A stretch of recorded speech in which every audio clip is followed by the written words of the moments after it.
Halo, sadayana, Bujungunyi. Mugia urang sadayana salawasna aya dina kaayaan anu sae. Lapangkeun abdi. Nami abdi Cassandra Aldina Ginting. Namina Sandra. Dinten ieu abdi bade ngawawancara narasumber ti jurusan hukum. Nyaeta Pak Sion Tarigan anu yuasna 33 tahun, bumina di Jakarta. Damelna janten advokat. Tempatna di Imah Kuring, poe Kemis jam 7 peting. Abdi hoyong janten advokat supados abdi tiasa ngabantosan jalma anu kurang mampu pikeun nyuhunkeun kaadilan. Hatur nuhun teteh. Halo semuanya, selamat datang di chapter wawancara. Nah, kali ini aku akan mewawancarai narasumber yang sesuai jurusan yang aku minati sebagai profesi aku nanti. Nah, halo Pak Sion. Halo. Oke, boleh dong ceritakan sedikit tentang Bapak? Oke, nama saya Sion Tarigan. Saya sarjana hukum, dulu kuliah di Fakultas Hukum Universitas Atmajaya Jakarta. Dan saat ini saya berprofesi sebagai advokat. Advokat, oke.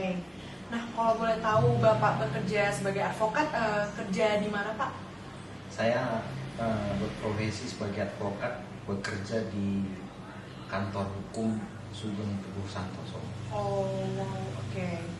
Nah, selama Bapak bekerja di sana, pengalaman apa sih yang didapat di sana? Mungkin suka dukanya atau ada hal yang menarik selama Bapak bekerja sebagai advokat di sana?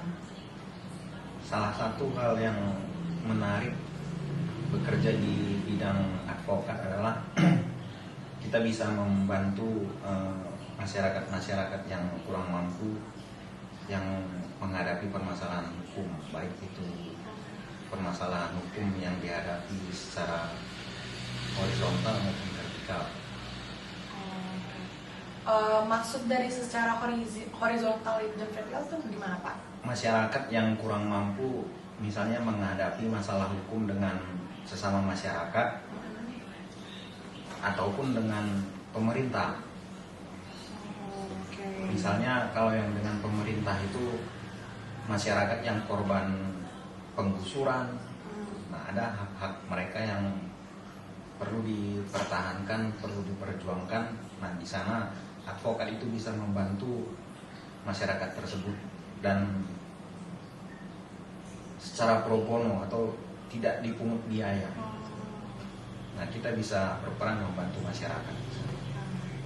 Wah, keren banget ya sebagai berprofesi sebagai advokat itu. Nah, kira-kira ada tantangannya gitu nggak sih Pak sebagai advokat tadi untuk membantu masyarakat? Oh iya, ketika kita menghadapi katakanlah dengan menghadapi pemerintah begitu mempunyai tantangan tersendiri karena seperti korban-korban penggusuran kita harus berhadapan dengan aparat penegak hukum seperti TNI dan Polri. Betul. Oke, nah kita balik lagi nih ke awal. Kalau Bapak sudah bekerja sebagai advokat pastinya jurusan hukum. Nah, selama menjadi mahasiswa hukum apa sih yang dipelajari awalnya? Kan mungkin hukum banyak tuh. Nah, dulu Bapak bagaimana, apa yang dipelajari? Yang dipelajari yang saya dapatkan ketika kuliah ya. Ternyata ketika kita kuliah Fakultas Hukum itu di sana kita bisa menemukan atau mempelajari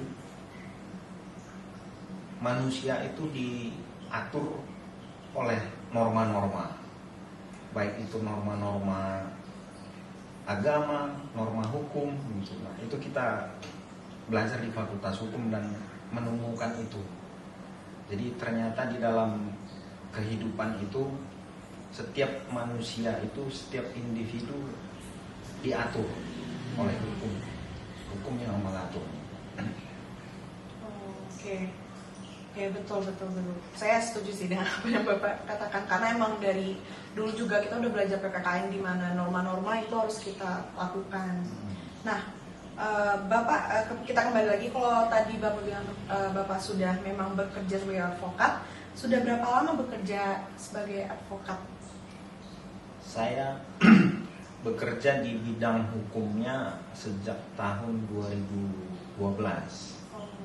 Tapi berprofesi advokat resmi itu sejak tahun 2015, sekitar hampir 9 tahun sebagai advokat. Berarti hukum itu agak panjang prosesnya untuk menjadi sebuah advokat. Untuk menjadi advokat itu ada beberapa tahapan yang harus dilalui. Setelah kita lulus fakultas hukum, mendapatkan gelar sarjana hukum, maka kita harus ujian pendidikan dulu. Tahap pertama itu pendidikan khusus profesi advokat. Itu diselenggarakan oleh organisasi advokat. Setelah lulus pendidikan, lalu diselenggarakan ujian penerimaan advokat oleh organisasi advokat. Setelah lulus ujian, lalu butuh magang selama 2 tahun. Nah, setelah magang 2 tahun baru bisa dilantik menjadi advokat. Dan bisa menjalankan profesi advokat. Baik. Keren sekali Bapak. Oke, mungkin ini yang terakhir. Apa pesan Bapak untuk calon maba hukum 2024? Calon mahasiswa fakultas hukum harus punya idealisme dan punya tujuan untuk menegakkan hukum dengan baik. Amin. Oke. Akhir kata saya ucapkan terima kasih Bapak Sian sudah menyempatkan waktu dan juga bersama kami di sini. Sampai jumpa. Terima kasih. Terima kasih. 你好，我推车为修饰，认识及采访的确认学员，想想如何谈论他的工作，一直在孩子最熟悉的一个小故事。对我来说，这次采访对我来说无疑是非常有价值和有用的，因为我对法律工作的细节有了更多的了解。从访谈中捕捉到的一件事是，在随时的沟通中，一定要有随时的意愿，而且要有耐心，因为正如受访者所说，成为一名讲道者可能需要相当长的时间，因为你必须重新学习，所以我觉得越来越有挑战。就我，谢谢。Oh, how you mean so much to me. No matter what the storm will hit, no matter what the twists and turns, always do your best. You will be an advocate who will let someone in, and the real line between the family and yourself, from you to you. Just every night I want to get it, and knowledge that I want to learn. Little am I only one.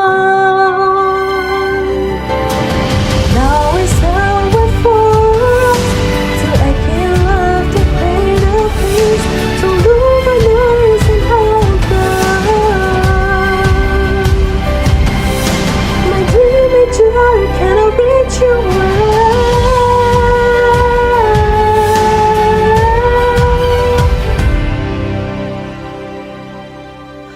Although it's making myself so successful.